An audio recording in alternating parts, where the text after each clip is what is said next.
What if I told you there's a force inside you right now that doesn't flinch at fear, doesn't crumble under pressure, and doesn't wait for permission? It doesn't care what they think. It doesn't care what went wrong. It only moves forward because that's all it knows. This force isn't a myth. It isn't a dream.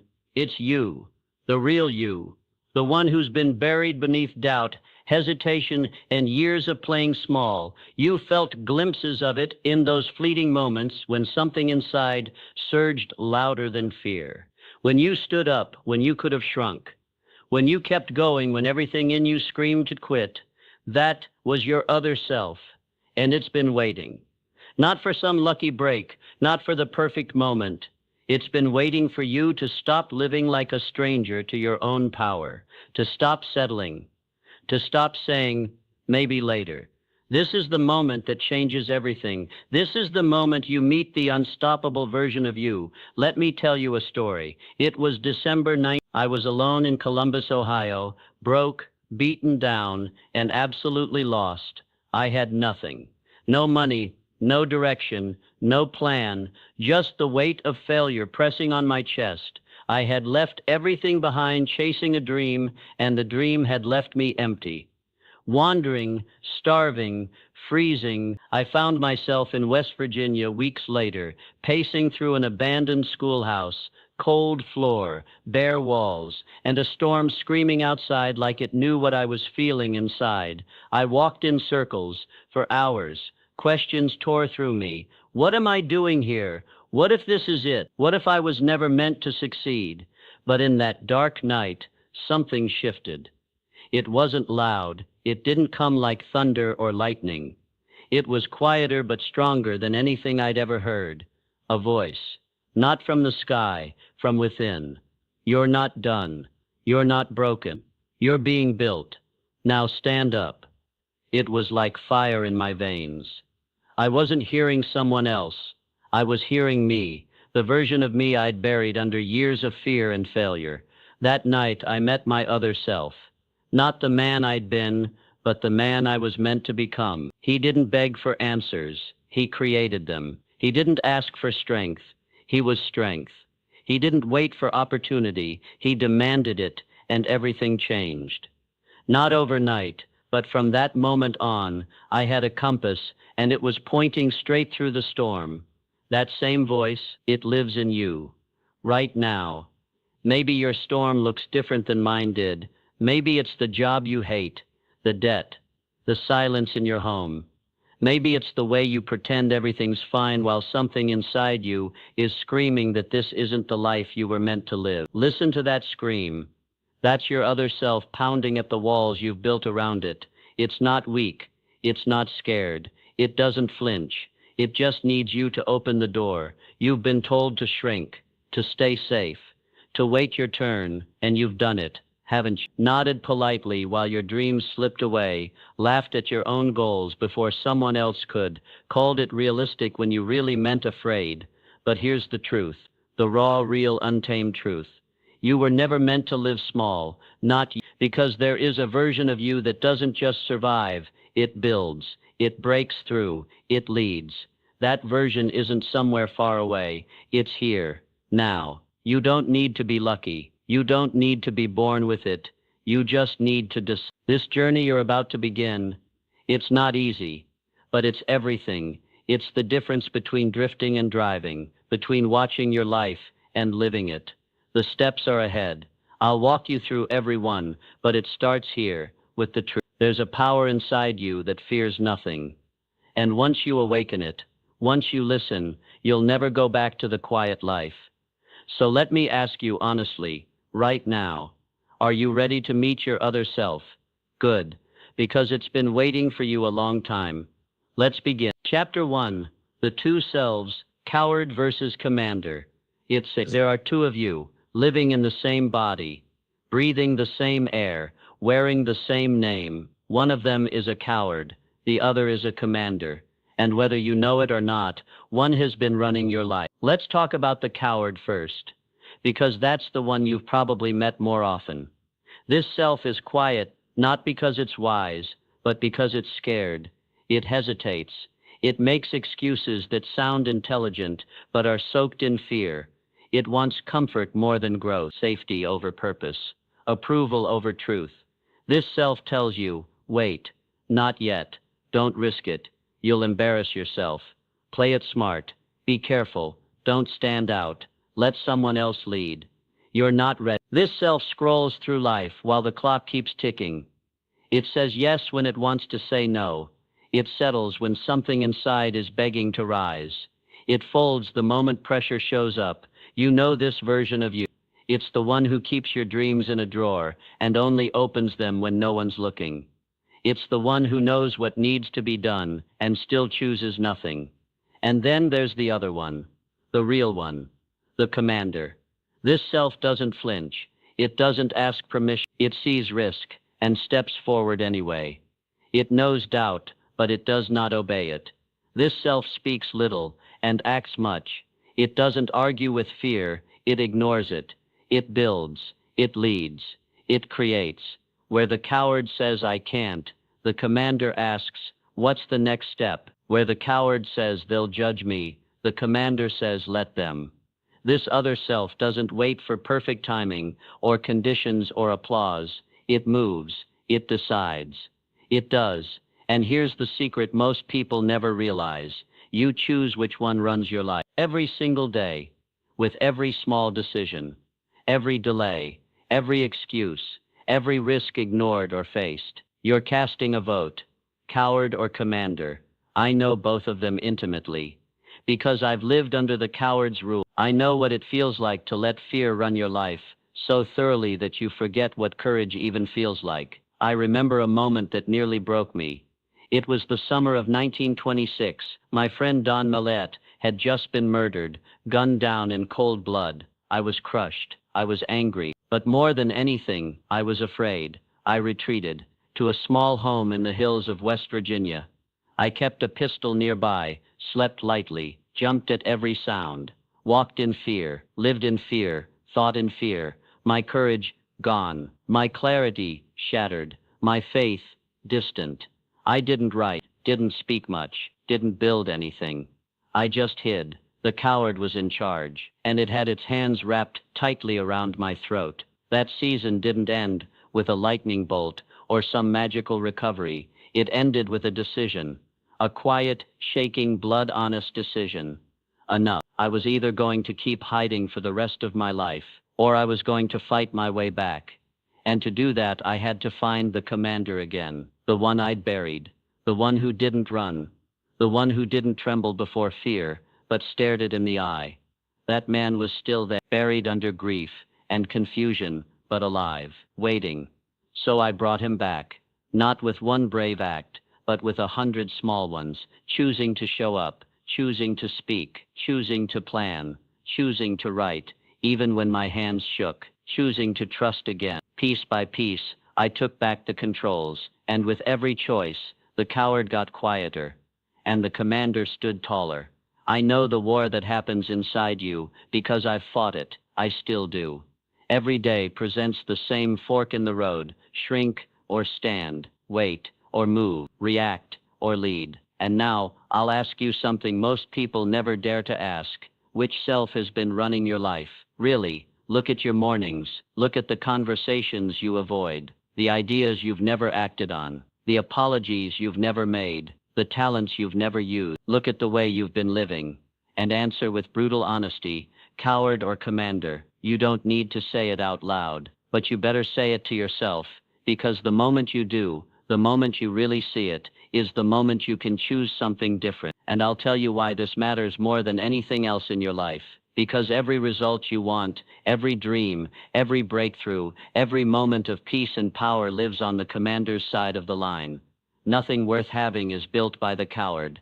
Not greatness, not love, not legacy. The coward clings to what's easy and dies with regret. The commander stares down storms and leaves a trail behind them for others to follow. So ask yourself again, clearly this time, which self has been in charge? And more importantly, which self do you want in charge tomorrow? Because you can't serve them both. One always bows to the other.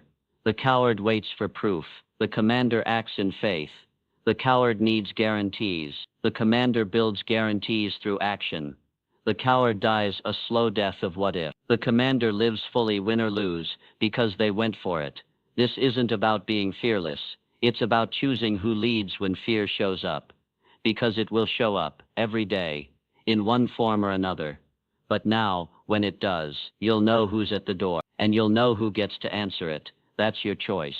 Right now, not tomorrow, not once I feel ready, not when things calm down. Now, you've met both selves. You've seen the cost of obeying the wrong one, and you've caught a glimpse, just a glimpse, of who you could become if you let the other take control. Let this be the line in the sand. Let this be the chapter where the coward starts to fade, and the commander finally steps into the light. Because once you hand them the reins, everything changes. Chapter 2.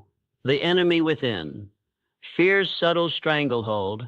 Fear is a master of disguise. It doesn't always show up with a scream. Sometimes it whispers. It doesn't shout, run. It says, be careful. It doesn't scream, you'll fail. It calmly suggests, maybe this isn't the right time. It doesn't wave red flags. It offers reasonable excuses. That's what makes it dangerous. Not its volume, but its silence.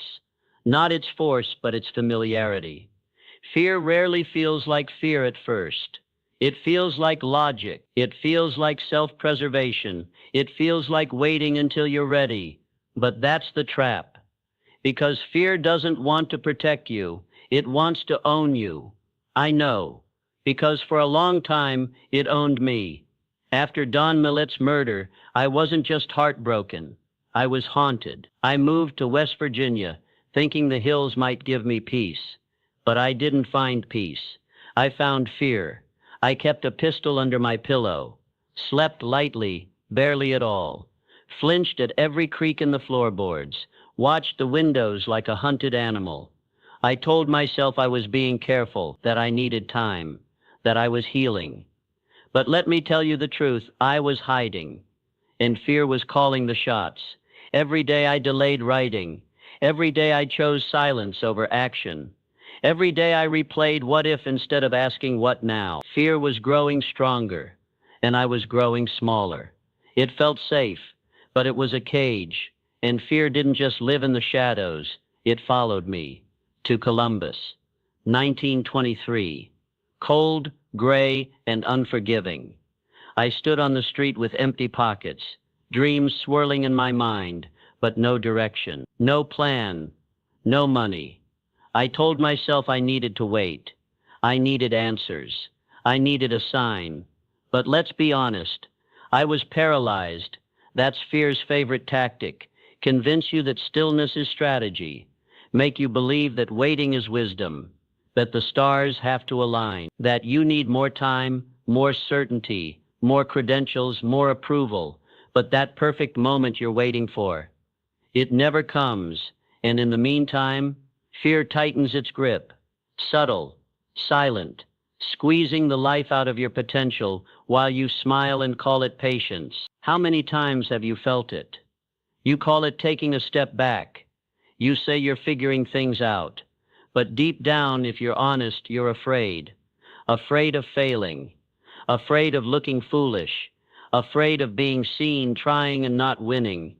Afraid of who might laugh or who might leave. Fear will wear any mask it needs to. It'll wear the face of practicality. It'll quote your parents. It'll sound like your favorite podcast. It'll mimic your own voice. And unless you know how to recognize it, you'll obey it. It shows up like this. Now's not the time. Once I get through this season, let me just save a little more. After the kids are older, once I have more experience, let me pray on it. I'm still learning. What if it doesn't work? What if it does and I can't handle it? Do you see it? Fear isn't just hiding in your panic. It's hiding in your plan. And here's the real tragedy. While you're waiting for the right moment, someone else, with less talent, less skill, less clarity, is already moving, already building, already becoming, not because they're better, but because they didn't wait for fear's permission slip. That's all it takes. one decision to move anyway. I had to learn this the hard way. I stood in that schoolhouse in West Virginia, cold, alone, completely broke, not just in my pockets, but in my spirit. And I realized this isn't about money. It never was. It was about my softness, my willingness to surrender to fear. That was the enemy, not the economy, not my past, not the critics. It was the voice in my head that said, "You can't. You shouldn't. You'll lose." And once I saw it for what it really was, I stopped asking it for advice. That was the turning point. So let me ask you something, and I want you to sit with this. Where has fear disguised itself in your life? Really ask yourself, where have you called it strategy when it was just avoid? Where have you called it wisdom when it was really hesitation? Where have you called it faith when it was actually fear dressed up in hope? Look at your calendar. Look at your goals that haven't moved in months. Look at the conversations you've avoided. Look at your unfinished projects. Look at your unopened ideas. Where is fear hiding? Because you can't kill what you won't confront, and you can't confront what you won't see. So bring it into the light. Name it. Say it. Write it down if you have to. I've been afraid to speak up. I've been afraid to start. I've been afraid to leave. I've been afraid to fail. I've been afraid of judgment. I've been afraid of success. I've been afraid of being alone. I've been afraid of becoming more than what they expect. Say it clearly, and fear loses half its power. Because once you see fear not as a wise voice, but a manipulative one, you can finally stop listening. You don't have to pretend you're fearless. You just have to stop giving fear the microphone. And if you've given it control for a while, it's okay. We all do. But now, it's time to take it back. Not by waiting for confidence, not by hoping it goes away, but by moving with it, by acting through it. Because fear doesn't leave first, you do. And fear follows for a while. But eventually, it falls behind. Let that be your new rhythm. Feel it, name it, and move anyway. That's how you silence fear, not by fighting it but by outpacing it. That's what I did when I stepped out of that schoolhouse. Still afraid, still unsure, but I walked forward anyway. And the more I walked, the more the coward faded, and the commander returned. And it starts the same way for you, right now. So let me leave you with this question. Where is fear whispering in your life? And what's it costing you? Because once you answer that, once you rip the mask off, you won't live in delay anymore. You'll take back control. You'll hear fear and choose to move anyway. And that's the moment the enemy within loses its grip. Chapter 3. Step 1. Face the emergency. Breakdowns are not the end. They're the beginning. Not the grave, the ground, the soil where something deeper gets planted. But only if you're willing to face the storm head on. Most people, when life cracks open, when the money runs dry, the job collapses, the relationship crumbles, the dream slips through their hands, they retreat. They call it bad luck. They drown it in distraction. They build walls of blame, denial, and numbness. But what if I told you the breakdown you're running from is the very doorway to the breakthrough you've been begging for? Not theory, not philosophy. Lived truth. Let me take you back. It was December night, cold, silent, empty. I was in Columbus, Ohio, and I had hit rock bottom.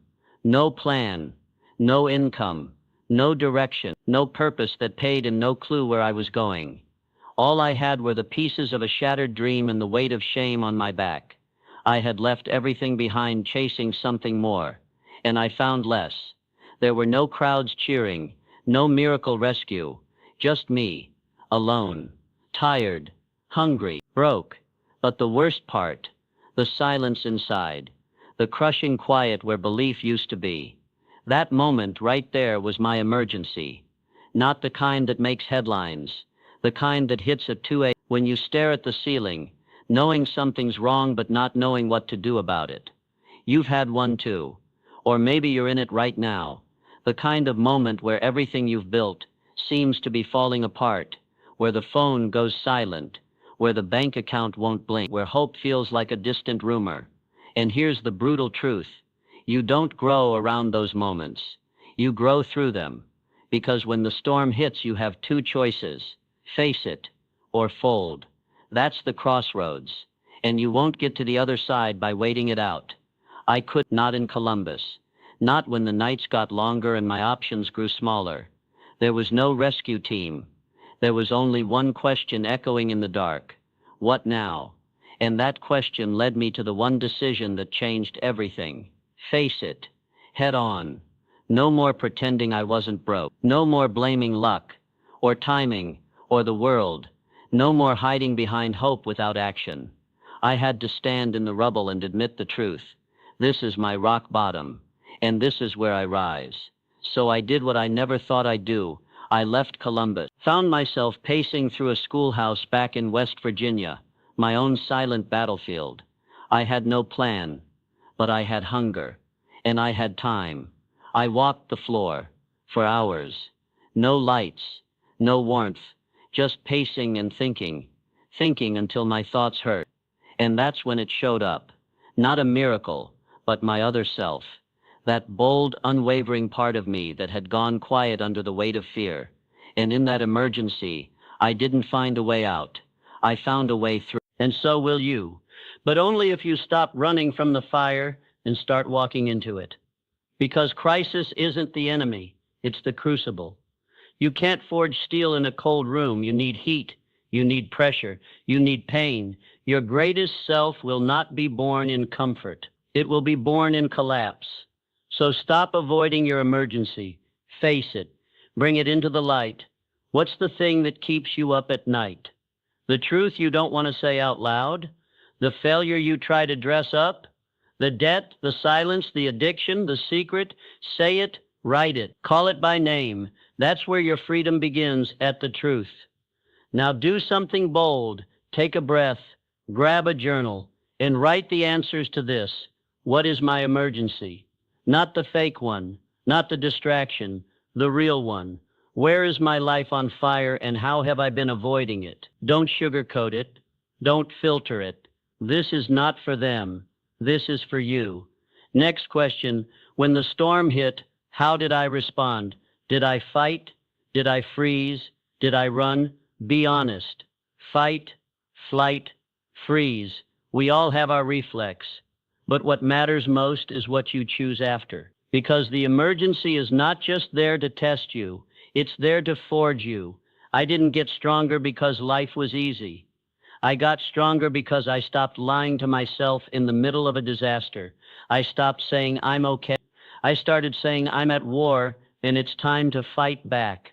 And slowly, the tide turned. The same way it will for you. You don't need the answers yet. You don't need the whole path. You just need the courage to stop pretending you're not in crisis, because you'll never fix what you won't face. This is step one, not some feel-good slogan, not a pretty quote on a poster. Face the emergency. Look your lowest moment in the eyes and refuse to blink, because here's what fear doesn't want you to know. That moment that feels like the end, it's the edge of the beginning. Every storm is an invitation, and every emergency holds a mirror. You can see a victim, or you can see the fighter that's been buried beneath comfort and coping mechanisms. The one who's had enough, the one who's done making excuses, the one who's ready to rebuild from nothing, if necessary, just to become something real. You don't have to be unafraid. You just have to stop being unwilling. There is power in facing the fire. There is clarity in the storm. There is a version of you that is forged in this moment, and it's waiting for your permission to rise. Chapter 4, Step 2, choose faith over fear. The faith isn't fantasy. It isn't magic. It's not wishful thinking or spiritual fluff. Faith is a choice, a decision, a daily defiant act of belief in the face of everything that says you shouldn't. Faith is looking fear in the eyes and moving anyway. It's what carried me from the wreckage of Columbus to the unknown streets of Philadelphia with nothing but $40 in my pocket, a train ticket, and a gut feeling that my life didn't end in poverty. That leap wasn't rational. It wasn't safe. It wasn't guaranteed. It was faith. Not in money, not in comfort. In me, in the voice I'd buried under fear for far too long. The voice that said, act as if. Act as if you already are the man you're trying to become. Act as if you're already free, already powerful, already chosen, already on mission, already unstoppable. That's the thing about faith.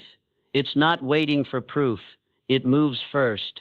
Most people wait for clarity, for signs, for someone to say now's the time, for circumstances to give them permission. But that's not how faith works. Faith moves, and clarity follows. Faith leaps, and the net appears on the way down, not before. Let me tell you what faith actually looks like. It looks like walking into a city where no one knows your name, with no safety net and no guarantee, and still showing up like you belong. It looks like waking up broke, tired and unknown, and carrying yourself like your name is already echoing in boardrooms and pulpits and arenas. It looks like speaking boldly before anyone's listening. It looks like building with broken bricks and no blueprint. It looks like refusing to shrink even when no one's clapping, because faith isn't about what you have. It's about what you believe. And belief becomes power if you practice it. Not once, daily.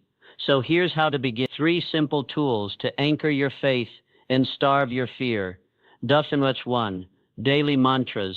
Short, sharp, spoken with fire. These aren't fluffy quotes. These are weapons, and you need to say them like you mean them, even if your voice shakes at first. Say these out loud every morning, before the world gets loud. I do not bow to fear. I act like the version of me that already made it. You're not repeating words. You're rewiring your identity. You're programming power into your blood. Speak it until you believe it. Then speak it louder. 2. Affirmation scripts. Take it deeper. Write the truth of who you are, as if it's already done. You don't write what you hope. You write what you own. Here's what that might look like. I am a relentless force for good. My work changes lives.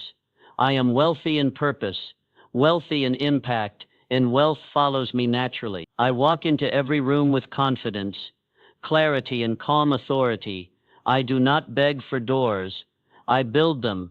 I do not chase approval. I attract alignment. I speak with fire. I move with power. I command my day.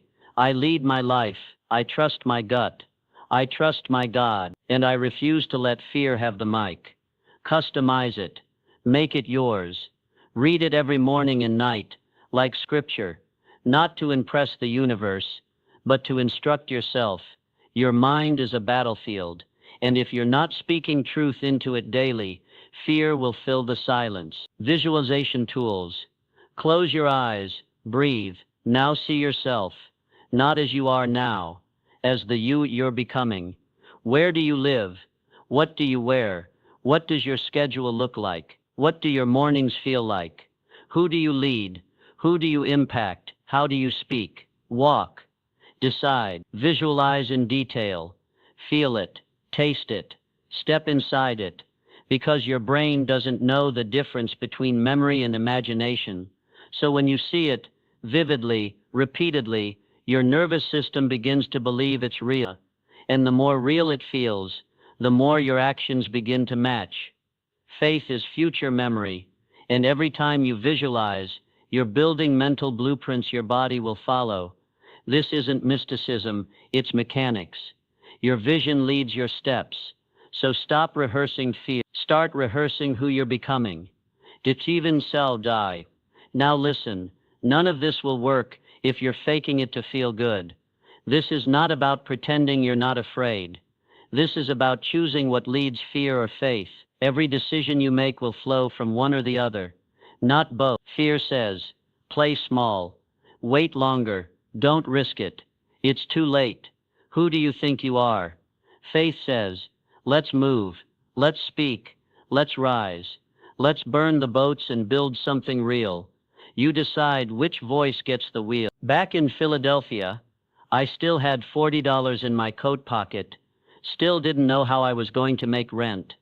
Still didn't have the connections, the status, or the roadmap. But I had faith, not because I felt brave, but because I was done letting fear lead. So I walked, I knocked, I wrote, I spoke, I moved. And little by little, doors opened. Ideas turned to income. Strangers turned to allies. Moments turned into movements. Not because I had it all figured out, because I acted as if. That's the truth they don't teach you. It's not fake it till you make it. It's faith it till you become it. And you don't need a miracle. You just need to decide. So here's your challenge today. Faith activation exercise, part 1. Write your affirmation script. Make it bold. Make it personal. Make it future tense and present power. I am, I do, I lead. Part 2. Choose 3 daily mantras. Say them every morning for the next 21 days, out loud, with force. Part 3. Visualize for 5 minutes daily. Close your eyes. Step into the future version of you and live there until your nervous system starts to believe it. That's how you build unshakable faith. You don't wait for it. You practice it daily, deliberately, without apology, because fear doesn't go away, but it does get drowned out by the sound of footsteps, by the sound of action, by the sound of faith on fire. Chapter 5, Step 3, define your burning purpose. You don't need more time. You don't need more motivation. You need clarity. Clarity is gasoline. It's the force that fuels your next level. And without it, even the most gifted people stall. You can be talented and still stuck, skilled and still scared, capable and still coasting. But once your purpose locks in, everything changes. Distractions lose their power. Excuses collapse. Fear gets overruled by fire. Not because life gets easier, but because the mission gets louder. That's the shift. Comfort stops being the goal. Purpose becomes the point. Not likes, not applause, not relevance, not approval, clarity on why I'm here: to teach, to build, to shape, to awaken, to raise a standard in people that this world tries to beat down. And every decision from that day forward got filtered through that fire. Not does this feel safe, not will people like this, not will this go viral, but does this align with my purpose? Does this move the mission forward? Is this a hell yes? That's the test. Every time. Because when you say yes to something soft, you say no to something sacred. You can't live on purpose and live for comfort. Choose one. What does your day look like? What kind of energy are you living in? What version of you is leading? Now grab a pen, write it down in detail. Not what you hope might happen, what you decide will happen. Then ask, what's the through line? What's the deep reason behind it all? That's the seed of purpose. Emphasize 2, the hell yes test. Take your current life, decisions, commitments, habits, relationships, and hold every one of them to the fire. Does this serve my mission? Is this a hell yes? Or just a maybe I've been tolerating? Your future is being built by what you allow. So start cutting the noise. Purpose doesn't beg, it demands. And the clearer your purpose, the bolder your steps. Speaking of which, Chapter 6, Step 4, act boldly. Faith is fire, but fire sitting in a box doesn't light anything. You need movement. You need boldness. That's the bridge from belief to breakthrough. And too many people live stuck between dreaming and doing. They've read the books, they've written the goals, they've manifested, but they haven't moved. Why? Because bold action hurts. It costs you your comfort. It risks your image. It requires you to step where there are no guarantees. And that's the whole point. When you move fast, raw, honest, the world responds. Doors you didn't see start to open. People you didn't know begin to notice. Ideas you've sat on start to breathe. But none of it happens if you hesitate. Hesitation kills more dreams than failure ever could. So what does bold action look like? Let me take you back. When I was hunting for funding, trying to launch something bigger than myself, I didn't stop at 1 email or 5 phone calls. I made 300. That wasn't pretty. It wasn't easy. It didn't make sense. But I refused to let silence become the answer. Because boldness doesn't wait for open doors. It kicks them off the hinges. Same spirit Edison had, 10,000 failures chasing one invention. That wasn't luck. That was boldness on repeat. And the people who live on fire, who build lives they don't need vacations from, aren't braver than you. They just got tired of being timid. They stopped needing perfect timing. And they moved. So here's your challenge. List one bold move you've been avoiding. Not two, not 10, just one. The one that makes your palms sweat when you think about it. The one that's been sitting on your heart for weeks, months, maybe years. Is it the call, the launch, the application, the ask, the walk away, the truth? Write it down. Name it. 2. Do it within 24 hours, not next week, not when it's perfect, not when Mercury's in retrograde. Now, boldness has a shelf life. Miss the window, miss the breakthrough. So move. Messy, scared, sweaty. Move anyway. Because every time you act boldly, you prove to yourself that fear isn't in charge anymore. And that proof compounds. That's how you build a bold identity.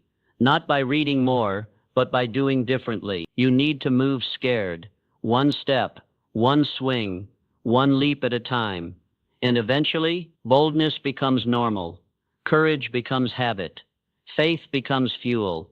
You won't recognize the life you used to call safe. Defined your burning purpose. And taken bold action. Now it's time for the final step. Command your environment. Chapter 7. Step 5. Build resilience. You want to rise? Then you better get good at failing forward. Not once, not twice, over and over. Failure isn't the enemy. It's the entry fee. Ask Lincoln. The man lost more elections than most people even run for. Business bankruptcies, political defeats, personal heartbreaks. But he didn't fold. He learned. He sharpened. He stayed in the fight. That's resilience. It's not never falling. It's rising smarter every time you do. Doors closed mid-sentence, but every failure gave me something the winds never could. Tools. Tools for the next climb. Tools I couldn't have bought, borrowed, or Googled. Only pain could teach them. Only falling could show me how to get up differently. You don't get better avoiding failure. You get better by studying it. So let's flip the script. Stop calling it failure. Call it fuel. Because if you're willing to extract the lesson, there's no such thing as a wasted L. Every no can shape your next yes. Every breakdown can become blueprint. Every misstep is momentum. If you mine it for wisdom. How did I respond? What did it teach me? How will I use that lesson the next time I rise? Write it. Own it. Don't gloss over the pain. That's where the gold is. And once you've flipped it, it's no longer a weight. It's a weapon. It's strategy. It's getting hit and still moving toward the mission. It's bleeding without quitting. It's choosing belief after disappointment. Because purpose doesn't care how clean your journey looks. It just asks, did you keep going? Chapter 8. Living as the other self. A daily practice. Because discipline builds identity. The awakened self isn't louder. It's calmer. It doesn't panic when pressure hits. It breathes. It observes. It acts with precision. Not panic. The awakened self doesn't chase dopamine. It builds discipline. It doesn't need motivation. It moves on standards, not moods. The awakened self doesn't hoard power. It gives. It knows the more you pour out, the more you grow. Leadership isn't about being first. It's about being of service. Deliberately. This is how you make it stick. Afrin morning routine. Non-negotiable. Start with stillness. No phone. No noise. No scrolling. Just silence and presence. Then anchor it. The visualization. Step into the identity you're becoming. See it clearly. Move. Even 10 minutes. Remind your body who's in charge. You start your day in power, or you start in reaction. Choose power. Discipline hacks. 2-minute rule. If it takes less than 2 minutes, do it now. Time blocking. Guard your hours like gold. Phone prison. Lock distractions during your focus zones. The goal isn't productivity. It's clarity. You're not trying to do more. You're trying to do what matters. Gratitude ritual. Every night. Write this. Consistency is your greatest weapon.